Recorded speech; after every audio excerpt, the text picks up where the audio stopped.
Welcome to the Barbercast podcast. I am your host, Naomi K. Thank you for listening. I read a passage in a devotional that I studied a while ago, and I wanted to share it with you all. It simply says this: now the greater calling that God has for you may not be outwardly impressive or publicly visible, but that doesn't mean it won't be high impact in its own way. Expand your vision. You can do something great times two. Now, when I read this for the first time, it felt like just another encouraging paragraph. Then I read it again, and the words expand your vision nearly highlighted themselves on the page, so I took a few moments to take them in. I read the rest of the devotion, but after I finished it, those words were still echoing loudly in my thoughts. A few days later, I was preparing for the funeral of an unexpected death of a family member. I hate funerals, so I went back and forth with my thoughts, trying to talk myself in and out of attending the funeral. The thought of the last memory of someone I love being that of them laying lifeless in a coffin just kind of disturbs me. Plus, I struggle sometimes with accepting death, so I end up struggling through an entire funeral service filled with so much nervous energy.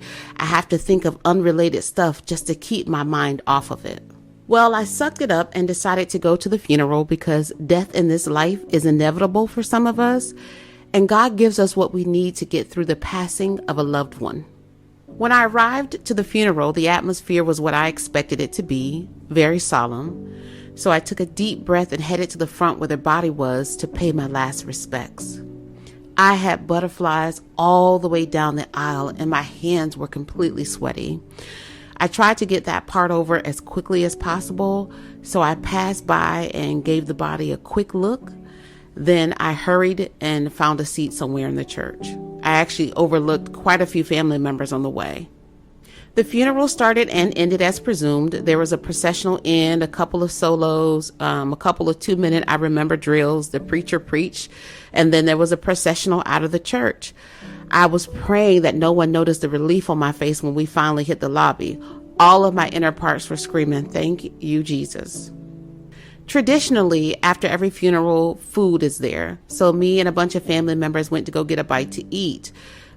We went to the Golden Corral because there wasn't a repast. And yes, I know buffets are a no-no. However, I needed some comforting, so I had to relieve my nerves by pouring my emotions into a plate of something greasy and yummy. And boy, did it work. But don't worry, I worked off the calories later that day with a good workout. While at the restaurant, I ended up sitting across a table from one of my older siblings, and we jarred and joked about life, food, and family for a while. That's normally what happens when family members get together. But then something unexpected happened. The tone in the conversation tilted a bit, but for the good. My older brother and I left talking about the random stuff we were rambling on about and ended up talking about business for a while.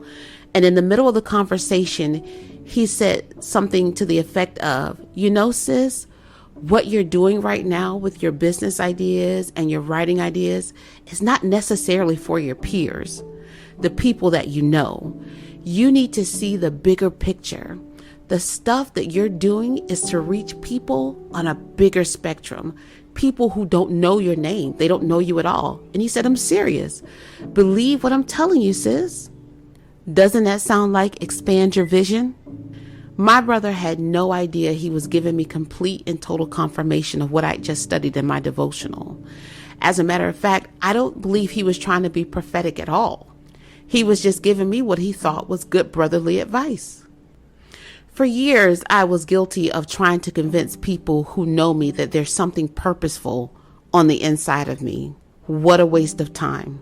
And I'm sure a lot of people have been wasting their time doing the same thing. Let me free you. 9 times out of 10, the people who think they know everything about you know nothing. They have absolutely no clue of the grand purpose bubbling and about to burst on the inside of you. Sometimes I don't understand what God is doing, and I've had to convince myself that the ideas he put in my mind aren't crazy as all get out, but a part of the greater scheme for fulfilling my purpose in this life. Needless to say, I talked myself back in off the ledge and stopped putting the brakes on my purpose and thinking I should forget about this and do things this way so that people who know me will relate to me more. Listen, there are more than 7 billion people on this earth, and billions have not been affected by the gift and purpose on the inside of you. Release the governor off your purpose. Stretch your vision beyond your family, friends, and target the billions who have yet to experience the gift and purpose on the inside of you. You are called to greater, and so am I. Expand your vision. Thank you for listening.